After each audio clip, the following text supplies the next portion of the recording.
2021년 1월 16일 토요일 큐티 생명의 삶 오늘의 본문 마태복음 3장 1절부터 10절까지 말씀입니다.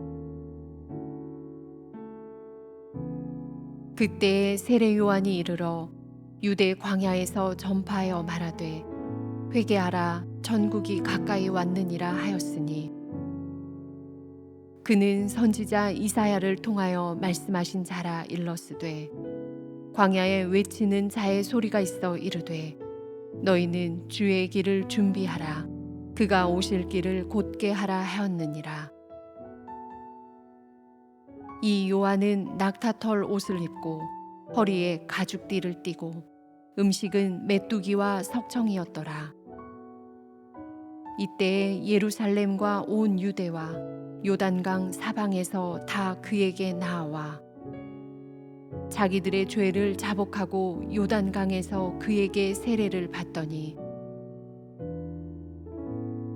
요한이 많은 바리새인들과 사두개인들이 세례 베푸는 대로 오는 것을 보고 이르되 독사의 자식들아 누가 너희를 가르쳐 임박한 진노를 피하라 하더냐. 그러므로 회개에 합당한 열매를 맺고 속으로 아브라함이 우리 조상이라고 생각하지 말라. 내가 너희에게 이르노니 하나님이 능히 이 돌들로도 아브라함의 자손이 되게 하시리라.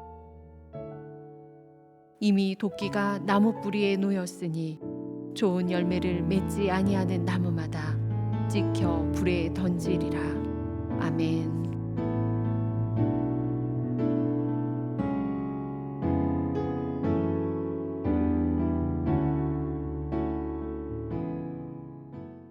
모든 일에는 사전에 정지 작업이 필요합니다.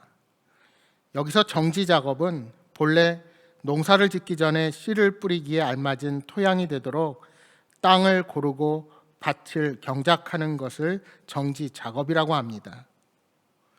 복음이 그랬습니다.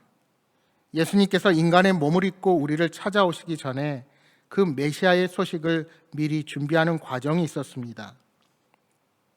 오늘 본문은 예수님의 메시아이심을 세례 요한의 사역을 통해 설명하고 있습니다. 유대인들은 종말의 때가 되면 선지자 엘리야가 출현해서 이스라엘이 주의 날을 준비하게 될 것이라고 기대했습니다.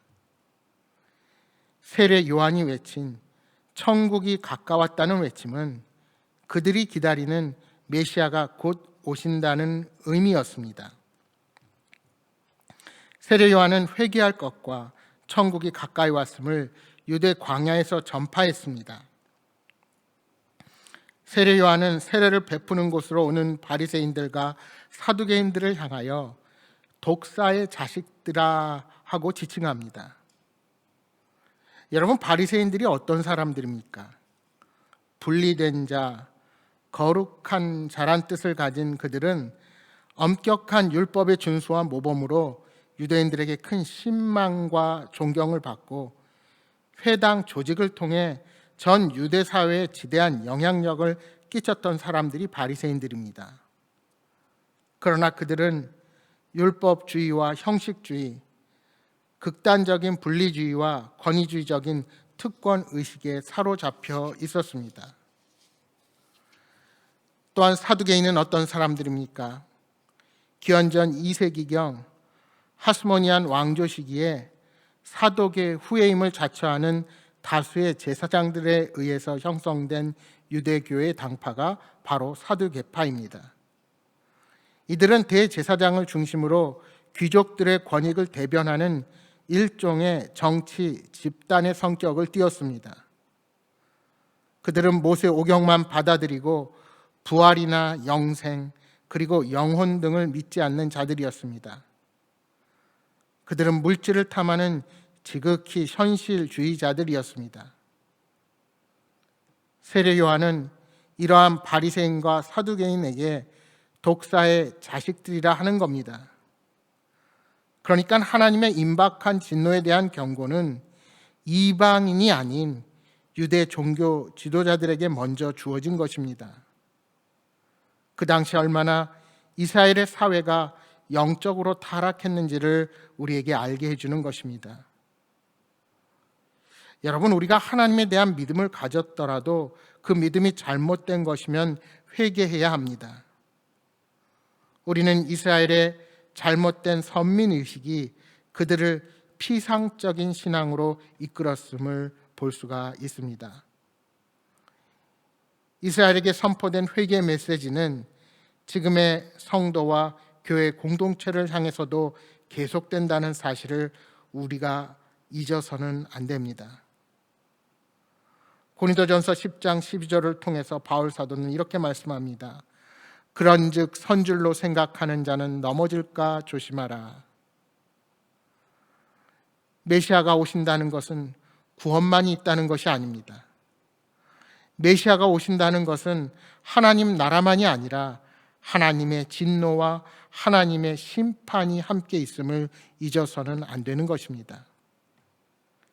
이제 5절과 6절 말씀을 보십시오. 이때 예루살렘과 온 유대와 요단강 사방에서 다 그에게 나와 자기들의 죄를 자복하고 요단강에서 그에게 세례를 받더니, 회개하라는 메시지가 선포되자 예루살렘과 온 유대와 요단강 사방에서 사람들이 요한에게 나왔습니다. 그들은 죄를 자복하고 세례를 받았습니다. 회개의 선포는 당시 종교 지도자들에게서는 듣지 못한 메시지였습니다. 죄에 대해 무감각했던 백성들은 자신들을 돌아보며 마음이 찔렸습니다. 그래서 본문 6절에는 죄를 자복했다고 표현합니다. 이처럼 회개는 죄를 시인하는 것에서 시작합니다. 회개하는 자는 자신이 죄인이라는 것을 인정하고 하나님이 그 죄를 씻어 주셔야 새로운 삶이 시작된다는 것을 믿습니다. 세례는 이 믿음을 드러내는 것입니다. 사실 당시 사람들이 요한에게 세례를 받는 것은 파격적인 일이었습니다. 왜냐하면 세례는 이방인들이 하나님을 믿기로 작정할 때 받는 것이었기 때문입니다. 정통 유대인들은 예루살렘 성전에서 율법이 정한 제물의 피로써 죄사함을 받는 것으로 충분하다고 여겼습니다. 그러나 내일 볼 본문에서 나오는 것처럼 우리 예수님은 죄가 없는 분임에도 불구하고 요한에게 세례를 받으심으로써 그 세례가 중요함을 몸소 보여주셨습니다. 오늘 우리들은 회개의 선포가 환영받지 못하는 시대를 살아가고 있습니다. 하나님을 잘 모르는 사람들이 회개에 무관심한 것은 어찌 보면 당연합니다. 우리는 하나님의 자비, 하나님의 사랑을 외칩니다. 하나님은 우리들이 많은 죄를 짓고 세상 가운데 살아가도 주님을 믿기만 하면 구원을 주신다고 강조합니다. 그러나 여러분, 우리가 정말 하나님의 자녀로 주님이 기뻐하시는 삶을 살기 위해서는 구원의 날에 있을 심판을 함께 생각하며 살아가야 합니다. 요한이 회개 메시지를 선포한 대상은 이방인이 아니라 유대인이었습니다. 바꿔서 말하면 이 시대의 회개를 필요하는 대상도 역시 무신론자나 타 종교인이 아닙니다. 오늘 믿는 우리들이, 하나님을 구주로 고백하는 우리들이 먼저 회개의 자리에 있어야 하는 것입니다. 8절 이하 10절의 말씀을 다시 보십시오. 그러므로 회개에 합당한 열매를 맺고 속으로 아브라함이 우리 조상이라고 생각하지 말라. 내가 너에게 이르노니 하나님이 능히 이 돌들로도 아브라함의 자손이 되게 하시리라. 이미 도끼가 나무 뿌리에 놓였으니 좋은 열매를 맺지 아니하는 나무마다 찍혀 불에 던져지리라. 무슨 말씀입니까? 열매가 없는 나무는 죽은 나무입니다. 좋은 열매를 맺지 못하는 나무는 병든 나무라 할 수 있습니다. 나무가 겉모습보다 열매로서 자신의 정체성을 드러내듯이 회개는 삶의 선한 열매로서 입증되는 것입니다. 이스라엘 사람들은 자신들이 아브라함의 자손이라는 자부심으로 가득 차 있었지만 세례 요한은 하나님이 이 돌들로도 아브라함의 자손이 되게 하실 수 있다고 선포하는 것입니다. 그렇습니다. 오늘날 많은 교회들이 열매 없이 겉모습만 그럴듯한 모습으로 존재합니다. 여러분, 왜 날마다 회개가 우리의 삶에 중요합니까? 회개가 없는 그리스도인들은 하나님의 능력을 의지하지 않고 자신의 힘으로 살아가려는 자들인 것입니다. 그런 사람의 삶에는 아무런 영적인 힘이 나타날 수가 없습니다. 회개할 때 우리의 속사람은 거듭나고 삶의 기준이 달라지게 되는 것입니다. 사랑하는 여러분, 하루를 시작하면서 겸손하게 우리 자신을 돌아보기 원합니다. 우리는 이미 하나님의 언약의 백성이 되었지만 우리의 연약함, 우리의 죄악으로 인해 하루 한시라도 주님이 함께 하시지 않으면 쓰러지고 넘어지는 연약한 존재임을 잊지 마십시오. 세상 사람들과 같은 방식으로 똑같이 살면 거기에 영적인 능력은 더해지지 않습니다.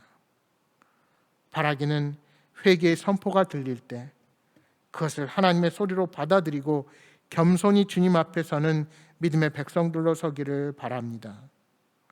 오늘도 주님의 은혜가 여러분의 삶에 충만하기를 주님의 이름으로 간절히 축복합니다. 주신 말씀 생각하며 기도하겠습니다. 주님 말씀 앞에 귀가 무뎌지지 않게 하시고 회개의 눈물이 날마다 마르지 않게 하여 주옵소서. 주님의 음성에 민감하게 반응하며 늘 하나님의 뜻을 분별하며 살아가게 하여 주옵소서 하고 기도해 주시기 바랍니다. 내일은 주일입니다. 우리가 내일까지 사회적 거리두기 때문에 함께 모이지 못하지만 각자의 삶의 자리에서 영과 진리로 하나님을 예배하는 복된 날이 될 수 있도록 주님 함께하여 주옵소서 하고 기도하시기 바랍니다.